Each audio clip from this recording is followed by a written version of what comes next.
Coming to you live from the Built Ford Tough Studio. Boomer Esiason, Greg Giannotti. It's Boomer and Gio on the Fan. Simulcast across the country on CBS Sports Network. And wherever you are in the free Odyssey app. Good Wednesday morning. Yes, it is continuing to be winter. Some snow for some folks around the tri-state area. Had to brush off some snow this morning as we are right in the thick of it, man. It is February 12th.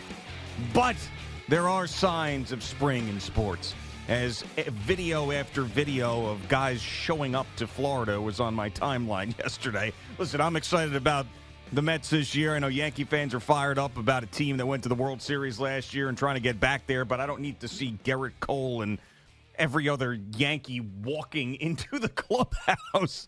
I want to see them play some games, man. Yeah, here we go. So this is what we have. Oh, there's Garrett Cole, as CBS Sports Network had that ready. These guys are walking. They're walking and carrying stuff. Oh, there's Aaron Boone, and he is walking, and he's got sunglasses. Just amazing. But it does feel like we are turning the corner, and it also feels like the Knicks turned the corner as they beat the Indiana Pacers after an embarrassing loss to the Celtics, and also a story I absolutely love coming out of Florham Park with the Darren Muji and Aaron Glenn meeting with Aaron Rodgers, reportedly from Diana Rossini. They said, hey, you're not doing Pat McAfee if you come back here. Sorry, we don't need that in our lives. We don't need that in this locker room, so get lost. Good morning, Boomer. How are you? Yeah, good morning, G. I'm doing well. I had a weird thing happen to me in my office this morning before I was coming in here. That's why I was a little bit late.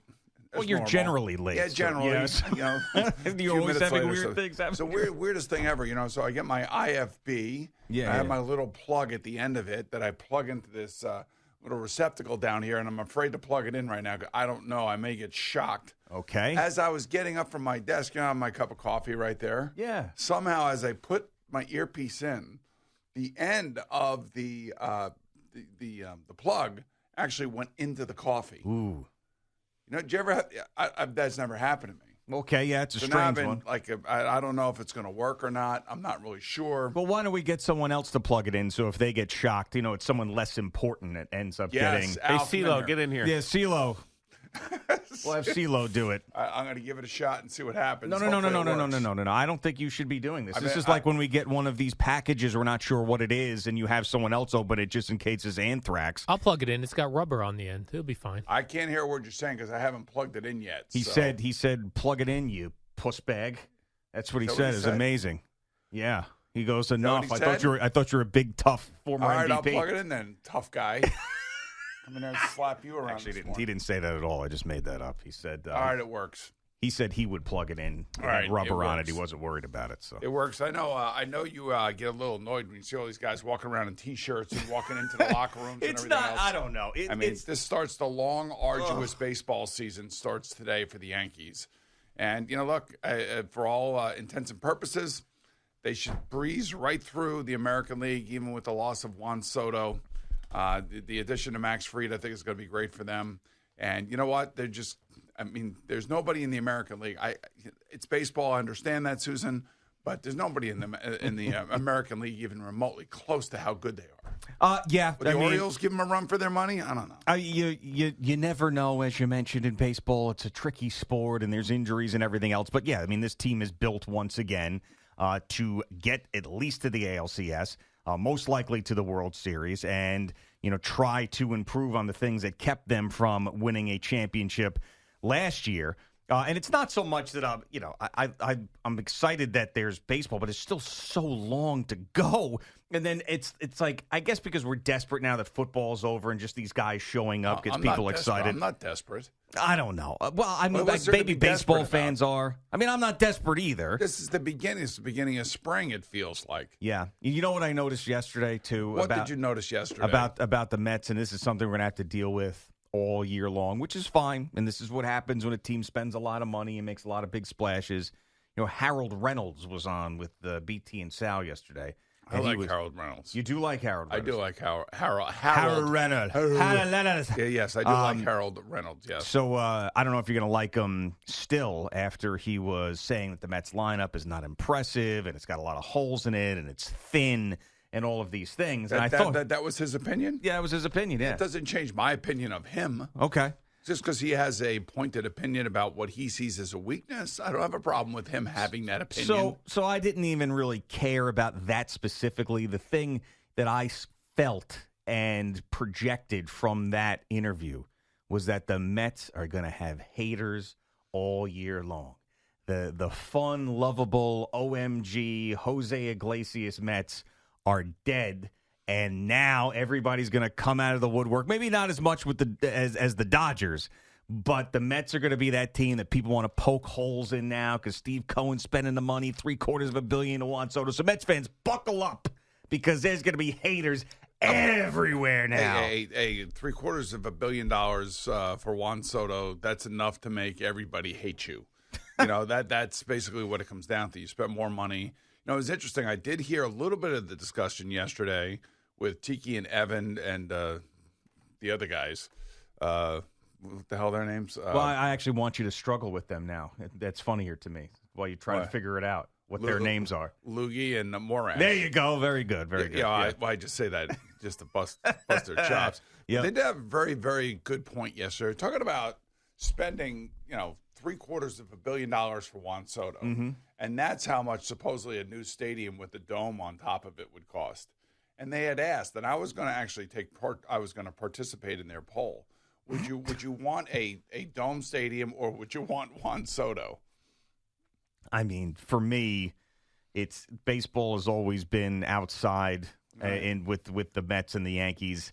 I understand that it's nice to have an indoor stadium, but you don't necessarily need it. I think it comes on the heels of Kodai Senga saying, yes, he did. We could have an indoor stadium. We probably would have more Japanese players. And I was just thinking about that. Put that in perspective. You gave one player $760 million. Yeah, over time. That. But you could over time pay off a bond or something to build a stadium. I mean, this is why I say that all these owners who are all these billionaires, if they can give the money, that kind of money to a player, then they should be able to build their own stadiums. Sure. And pay for them and put domes on them. I would much rather have a dome on Citi Field. I'd love to go to games in April and May as opposed to sitting out in the freezing cold and having a 7:30 night game like on a Wednesday night when nobody shows up. Yeah, retractable. Is it retractable? Well, we're talking about? I mean, you can make it retractable, but that would cost a little bit more money. Well, maybe you couldn't have, maybe you couldn't have Pete Alonso and Juan Soto.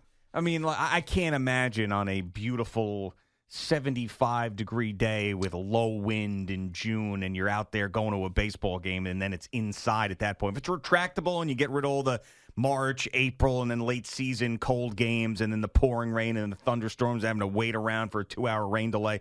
Then, yeah, that would be great. Right. But I cannot eliminate. No rain delays, no nothing. I mean, cannot eliminate the beautiful baseball day outside, though. That's then open a roof like they do in Toronto and Miami. Yeah. Retractable That's all. Roof. Then do that, okay? Fine. Yeah. Make yourself happy. You get yourself an outdoor day every now and again. Full Japanese team. Same thing they do in Arizona. And we'll just have every player will be from Japan. Yeah, but I thought that was actually a very good point that they were making, and I want to give them credit. The bunch of losers they are. Except for Tiki. But I just wanted to give them some credit because I thought it was a very thought-provoking question. And when I was thinking about it, and you think about the weather over there and the weather at Yankee Stadium, it's great. June, July, August, it's fine. But we do get thunderstorms and we do get delays. Yeah. And I don't know really how. And it feels like always early in the season that there's going to be cold games that they're going to be out there. And a lot of guys don't like playing in the cold. Yeah, I would love to see the numbers, and I'm sure it's out there somewhere about the season ticket sales for the Mets. It's got to be great. You would imagine it has to be great, especially you get the wave first to Soto and then the wave of Alonso coming back. So I would imagine that you're going to see full crowds early on in this season. And especially once the kids are out of school, you're going to see sellouts or close to sellouts almost every single night. Yeah, as long as they're winning. I'm going to make the assumption that they're going to be right there in the mix. I mean, if they're horrendous by June, then that's a big problem. Remember last year, the start, we're talking about the trade deadline already in May. But, that somewhere along the line, the Yankees are going to dip. The Mets are going to dip. It's when I dip, you dip, we dip, and we dip all together, right? Yeah. So, what is the dip is coming. The question is, when is the dip coming? it's a long season, man. There's peaks and valleys, Lots of peaks and valleys. Gene. Yeah. I understand that better than you do. I'm starting to learn, man. I'm starting to learn about the peaks and valleys. You can't overreact. Like I'm trying not to overreact to the Knicks losing, say, to the Celtics or teams that are better than them, and just crushing the teams that are obviously not nearly as good. And Karl Anthony Towns just dominated the game last night, even with Jalen Brunson in foul trouble. And I did actually enjoy Ian Eagle doing the Knicks game. Yeah, it was nice. It was nice. Although Richard Jefferson, you were telling me, I was listening for it. You say he hates the Knicks. Oh, he 100% does. Yeah, I mean he's a netted heart. He's always hated the Knicks. You can hear it. I mean, there's two guys that call games that do not hide their Knicks hate, and that is Richard Jefferson and Reggie Miller. Both those guys I cannot can stand understand the Knicks. Reggie Miller, but Well, I mean, Richard Jefferson, even though he was on teams that were better than the Knicks at the time and went to finals with Jason Kidd, it was still, the Knicks town through all of that. yeah, It I know probably that. bothered him. Yeah, and they were playing over in Jersey at the Yeah. Brendan Byrne Arena, weren't they? Yeah, Oh, yes, my they God. were. But Yeah. I don't. I didn't hear it last night. Well, Unless I wasn't really listening for it, but I was just, Ian's great. And please tell me you didn't text Ian during the game. I did. Oh, my God. You are just a menace to these guys. Why? You don't leave them alone. I wanted to send Ian because he's very, very excitable when he's doing these games, which is great because it makes it feel like there's tight games and are good games and are fun games. That's what makes listening to him do the games. But I told him, I said, look, man, I didn't text them this because they were waxing poetic on Josh Hart. Oh, what a guy he is. And I said, yeah, well, he does have one flaw, and that one flaw in my eyes, and the basketball aficionado that I am. Oh, yeah, without a doubt. Anytime he's out there in what they call, I don't know if you've heard this word used during these basketball games. Doris Burke uses this word a lot. Okay. Anytime they're out there in transition. Oh, yeah, of course, transition, yeah. He's not a transition guy. Well, He usually throws the ball away when he's the transition lead guy. Like when he's got the ball in his hands. I would and say they're- not usually. And they're transitioning yeah. from defense to offense. Well, no, I feel like I see it a lot. Like he tries to throw these cross-court passes. He can It's get like helter-skelter sometimes, but he also goes coast to coast better than most people in the league. You've when he seen keeps that. the ball himself. Yeah. When he has to make a decision to throw it to somebody, usually it's like Artemi Panarin. He throws the back pass inside the red line from the left boards, trying to get it all the way over to the right side of the ice.